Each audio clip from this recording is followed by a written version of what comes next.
Oh, he hit the button already. All right. I was in the middle of like doing a blessing here. Okay. Chicago. Well, appropriate for Chicago. These days, right? Pope. I completely derailed my train of thought. Like I had a thought. Wonderful. Let's do this, Phil.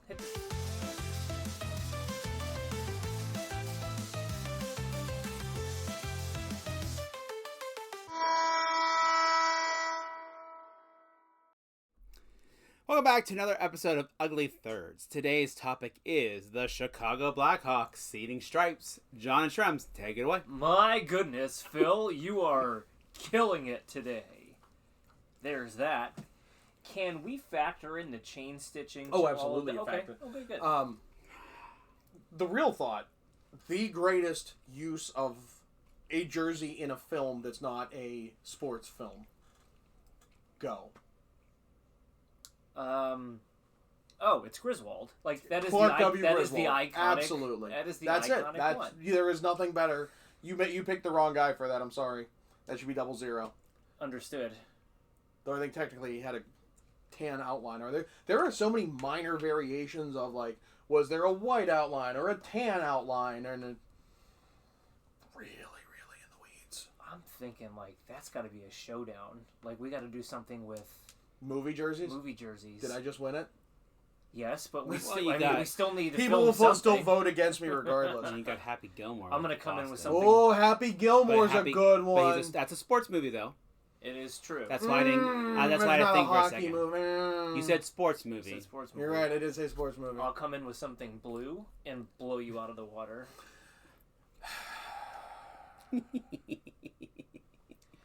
The Chicago Blackhawks arguably haven't changed their look in 100 years. No, not 100. Not 100. Because 100-ish years. I should have Phil looking at this on NHL uniforms of when exactly. In the grand scheme of it, they have been maybe the most... Once they settled on red, yes. Because there's the barber poles. This was in the 30s. You had the black and white one before this. You have the proper barber pole. But it's like the 40s it settles into this. Like I want to say it's like 66, 65 it goes to this one with just 3 stripes. Like I said, like 80-ish years. Yeah, it's a good long time. And all that stuff is so long ago. And this has been so stoic that yeah, it feels like it's a forever look. They've dabbled in thirds. They did that all black for a couple of years, which was good. It was good. They're usually what do they have now? Like 20 outdoor games under the belt? Oh yeah, it's way up there, including this one with the second Winter Classic.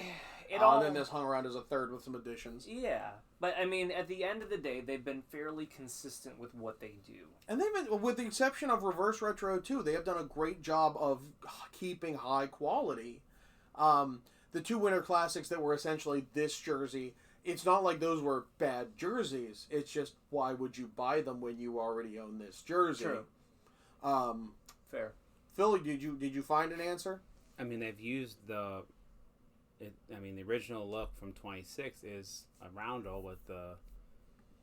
Well, I mean, but that one looks like that Winter Classic. No, yes. I'm like, when like this that is... That particular look starts 1955. With 3 stripes. Or with 3 white stripes. 3 white stripes. Okay, when does it drop the black and white at the bottom? Guy's tripping you. Black and white on the... There's also somewhere like the Tomahawks logo is down in the stripes and things. Like Winter Classic kind of did that this year. I'm not sure. 65, Phil?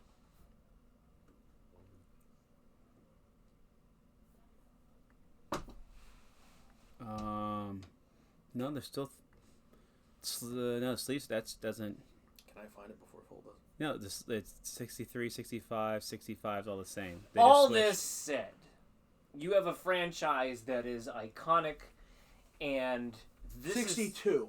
It goes to a lace up. There's a lace up, but it's the 3 stripes. As I was saying, the logo changes in 65. Shut it, let him talk. I was saying, you have the first original 6 in the West, and we have been badgered I think is a nice way of putting it, about favoring those original 6 teams. This look is good. It's very good. Well, did I talk about this yet? It feels like such a long episode already. Yes, I think so. Although I can't confirm that. They're ranking all the teams, and for a bracket later that you, the fan, are going, you, the viewer, are going. I won't say fan. You might hate us. That's fair. You, the viewer, can vote on when we're done with all of them. So we're ranking all the Western Conference team from the best to the worst, and we got to play the Chicago Blackhawks in here. Go on. I think what sets this whole thing apart here is the level of detail that they put into this, and it has to factor into it that very few teams go to this length to do it. In the design of, there are, I think, 7 different colors. I haven't counted, but there was a concept that came out that went viral. The fact that they are focusing on one individual from Illinois history, Chief Blackhawk, saying that he's very important, that they do enough for indigenous communities, and it's not a caricature, which is all the things they said of like, no, we're not budging on this. Whereas even the Edmonton Eskimos changed, right? They're the Elk now.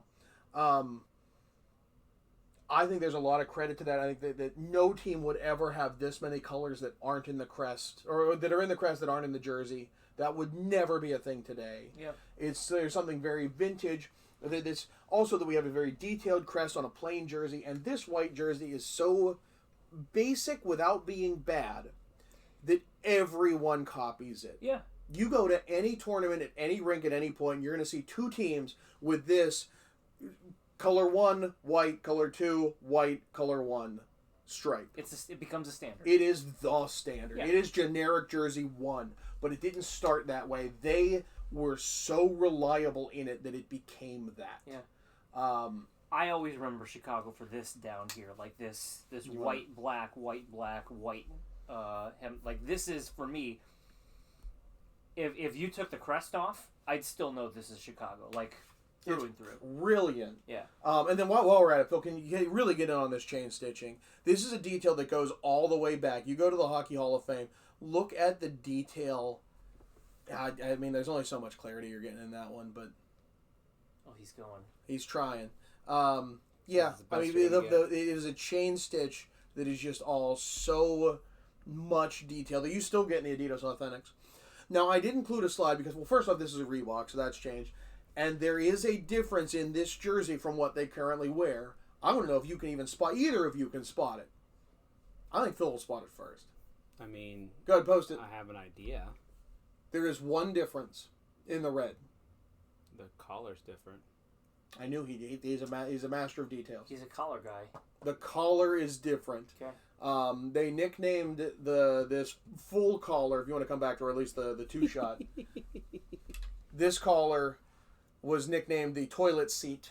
I mean, they probably just should have made this white from the get-go, and I don't think people would have commented. But I mean, it's such a big collar, and if Fanatics fixes anything, this collar needs to go away. Yeah. It is the worst Adidas consistent element, and it can go. Make it a thinner and more normal collar again.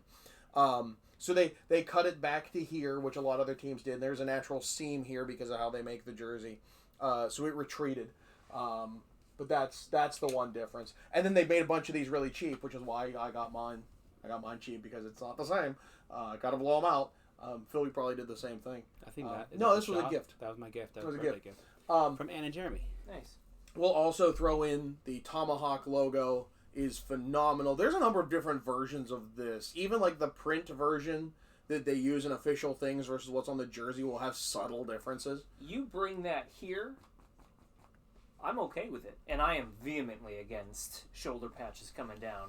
But you do that, you've got yourself a third. A random third. I'd be willing to try it. Yeah. It's good enough I'd be willing to try. I think part about I'm biased that I think this is so good I don't want to see the Blackhawks without it. But I see your point, and I'd be willing at least to give it an honest shot. Fonts are fantastic. Like, there is nothing wrong with this look. It's a classic look. It is a classic. But There have been a number of times where this has been named the greatest jersey in sports, not just hockey. I've seen it.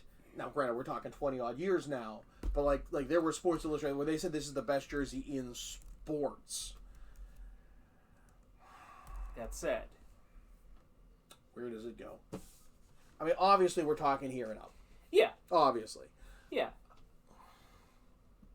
Is it blasphemous to put Seattle ahead of them? But we can't look at this in a principle standard. Like, we have to look at it aesthetically. If I'm going to play devil's advocate, the look is old. Like, it is old. Stale. It works still, but it's stale. It has not changed in such a long time. With, again, the minor differences of outlines and stuff that no one notices. And you make a good point. I think that how good the number of colors is just such a treat, such a visual treat. My thought is here or here. You know what the craziest thing is? I think this is better than Vancouver, but worse than Seattle, which does not work. Do we have it wrong? We don't have that option. Because that Vancouver third jersey, and this does not have it. If they had the black third, would you say this is better? I would say it's worse. You think it's worse? I don't like the black third. But they're Blackhawks. Everybody, but they're Blackhawks. Okay. Well, let's head to head this thought. The striping on Seattle, it goes with a depth. It's a visualization of the current of the concept of the team, which is cool. And they weren't doing that back in in this time. It just stripes that looked good, and probably looked good on television in black and white was a thing that actually mattered. That the logo, this shows everything Seattle shows next to nothing deliberately. You have the modern, perfectly engineered look versus the look that has been hammered over time into the perfect look. That's a titanic struggle. Phil, do you have thoughts? Guy is asleep, and I don't blame him because we're all tired and we're all on antihistamines. That is true too. I think it's slightly better than Seattle, to be honest. Even without, because both don't have a third technically. No, it's a good head-to-head matchup. It's a good head-to-head matchup. Like you said, like old versus new. I think Chicago pops more. It's the red. It's the red. Yeah. I think the red and the vibrancy of the colors versus and Seattle does the dark for the right reasons, but I think it pops better. Sure. And so I put it there. Okay. Is it better than Vancouver? I like Vancouver because I like these because they've dabbled in thirds and they work. Yeah. Chicago, like I said, they got a third. That's fine. They're down here because their third is, a little bit antiquated and doesn't necessarily fit where the team is headed. Hopefully not. I think it's a good fit. I think right there is where it needs to be. I think Chicago's, if they have a 100th anniversary set, we're going to have to revisit this. I think next year we'll be, okay, well, what new things, and address that. Okay. But that's a thing for the distant future. Yep. So that was a struggle, but I like it. Yeah. And I think we've been very reasonable with an original 6 team. Yep. So, good. Let us know in the comments. Sound off. I'm sure you have opinions. He's Shrems. I'm John Phil. Take us out. Don't forget to hit that like and subscribe button, ring the bell to get notifications when we post new videos, and come back for another episode of Ugly Thirds. We forgot to factor in the Pope. Oh! Let me move this.